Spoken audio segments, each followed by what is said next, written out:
Welcome to the Home Building Hub, your essential podcast guide to building your new home. Hosted by industry experts Colin and Darren Brennan, this conversational podcast will help better educate you about all things new home building so you can avoid costly mistakes and enjoy your building experience to the fullest, no matter which home builder you choose. Hey there, folks. Welcome to the Home Building Hub. You're with Colin, and as always, you're with Darren Brennan, co-host. And today we're going to talk about and go really short and sharp the top 5 estate covenants or requirements to be aware of. Now, Darren, this is something that I guess clients aren't aware of initially as they're starting to look for land and a house as well to go on there. But essentially, estates have rules and requirements that we as a builder and you as a buyer must adopt or adapt either on or in the house. So we're going to cover, what they are, what it means, and just give you the top 5 ones that we find across all the files that come across our desk, Darren. So how are you going today, mate? Going real well, mate. Really well. I guess this is a good little topic. Often people miss out on some of these items and they get surprised by them later, and it's that unforeseen cost that comes up. So, hopefully this will open people's eyes a little bit to some of those items so they don't get caught. Yeah, it's a good call. So just a short, sharp, helpful one. If you like what you guys, if it's the first time you're listening, you're watching, then jump back to episode 1, a little bit about myself and Darren, what we're doing in the podcast, why we're doing it, etc. If you like what you're hearing, please, guys, share it with someone. That's generally the fee of the podcast. We'd really appreciate if you do that. And I think, Darren, let's just jump straight into it. So I might just quickly say, what estate requirements are and covenants, etc. So when you buy a block of land in a new estate, they will often have, some estates will have like pretty much zero or very minimal requirements for you to build a house in there. And some will have a 50-page, 100-page document of design guidelines, estate requirements, or estate covenants. It's all the same thing that you must comply with. Okay, so that we're ranging from things around what the house looks like from the outside and what are the things, that if you've got evaporative cooling, where can that be positioned, and, fencing and landscape and a whole range of things. So these days, I think, Daz, they've got a pretty nice presented document that the client and us, the builder, can follow to make sure we put those things in your quote up front. Okay, so that's what it means. And anything else to add, Daz, before we kick off in number 1? I think you're right. I mean, the brochures that they hand out with that information in it now give really clear examples as well of what will be accepted and what won't be accepted. So, it hopefully helps guide, the consumer, the new homeowner towards what they're able to do. But the other part about covenants, a lot of people go, oh, why do they make me do that? Well, they make you do that, but they make your neighbour do it as well, so that nobody acts out, I guess, and does something outlandish. So it'd be great. You might have a pretty simple house and it just looks nice. It's nothing over the top. You don't want to spend all this money on it, but it's still a nice looking house.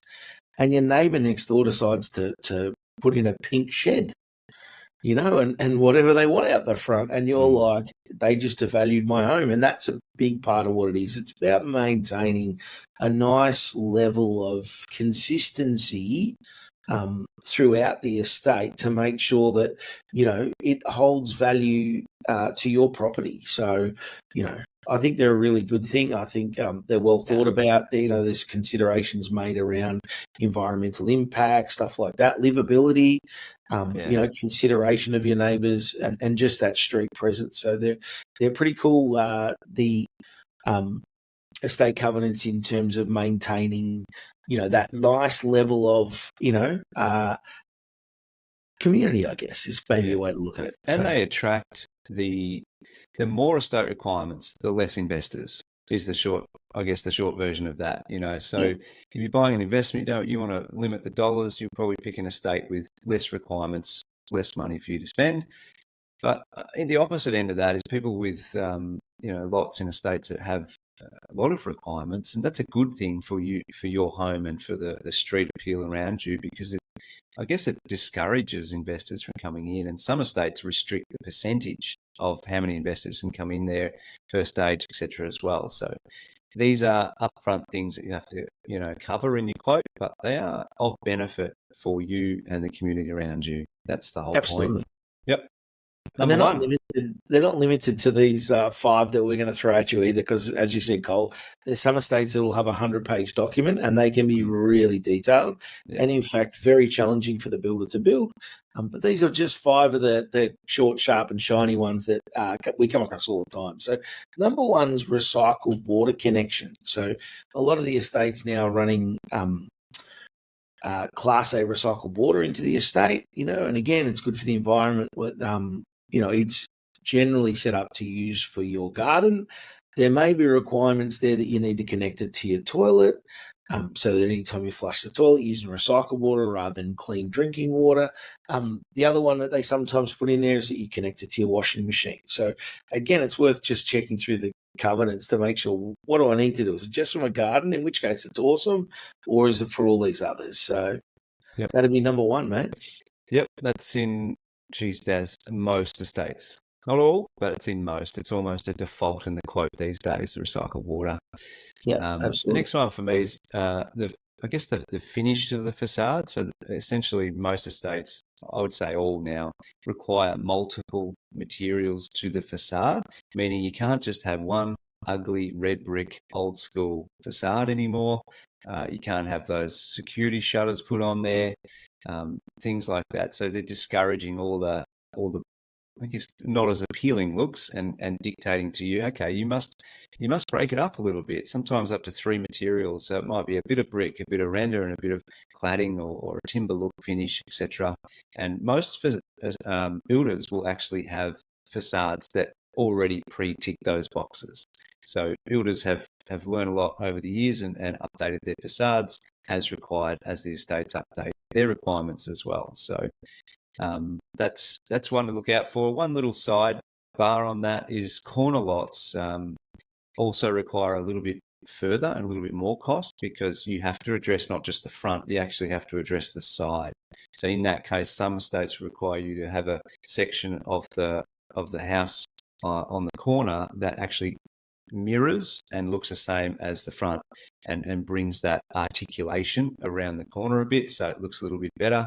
And then things like eaves, so that's that little under where the roof comes out, and there's that little bit 450mm eave that sort of comes out a little bit. That in most corners, that would be required to go all the way down the side as well. So a few extra costs, but it's really for the benefit of the look of the home. So multiple materials to the facade, definitely one that is most common. Just thinking while you're talking about that, Cole, another one that's with the facade is often brick infill or solid infill above the garage is another one that's often picked up on the garage. And the other part with those 3 materials is windows aren't considered a third material. So you can't go, well, I've got windows and a brick. That's enough. Surely no, unfortunately. We wish it was, but it's not. Brick is an interesting one, Daz. So just to elaborate on that, brick infill meaning what is above the window. So let's say 15 years ago, there weren't many brick above windows. It was just like a fiber cement sheet.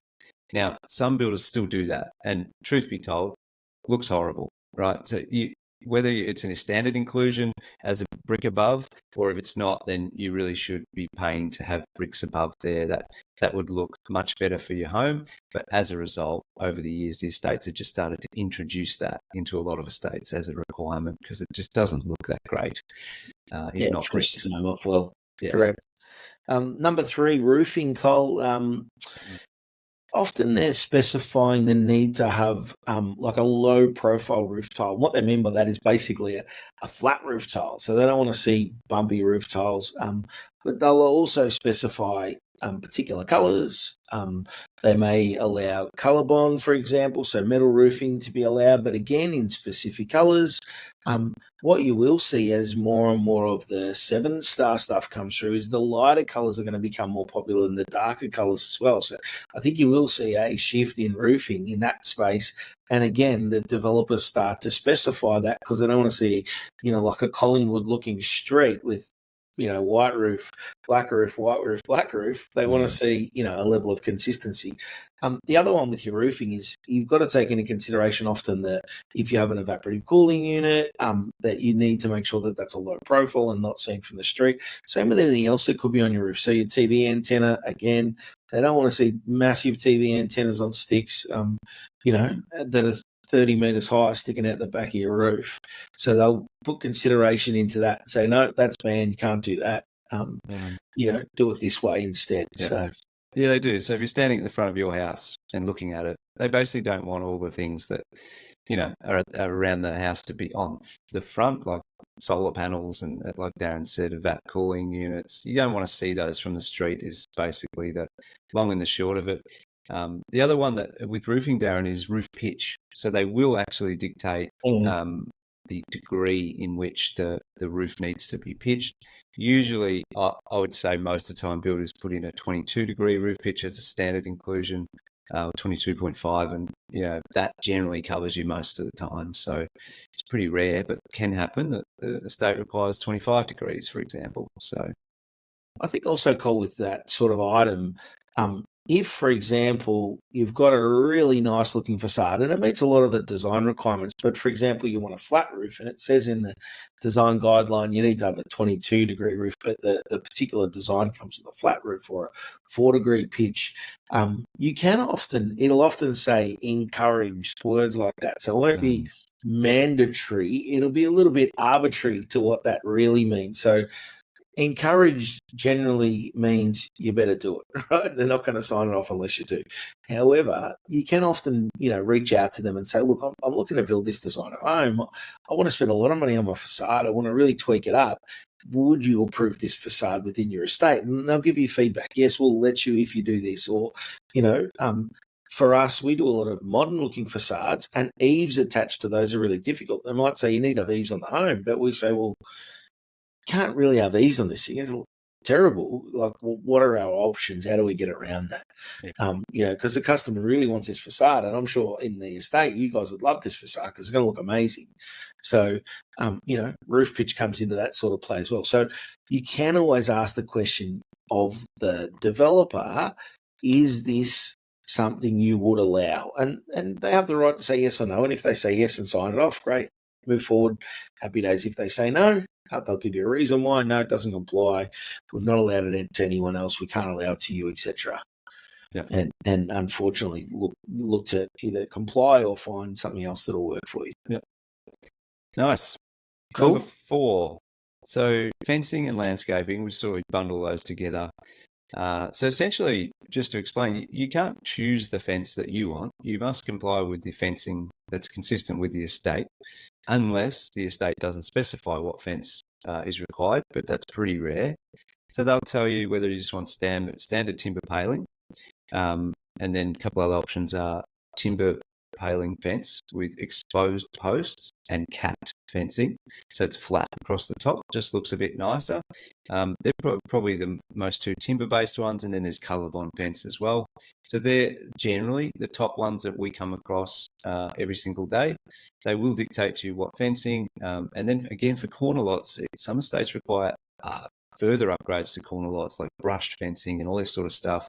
It can cost you a bit more to address that, and you'll have to pay full share for that fence if you're buying a corner lot because there's no neighbour to split half with. Okay, so that's one to be mindful of.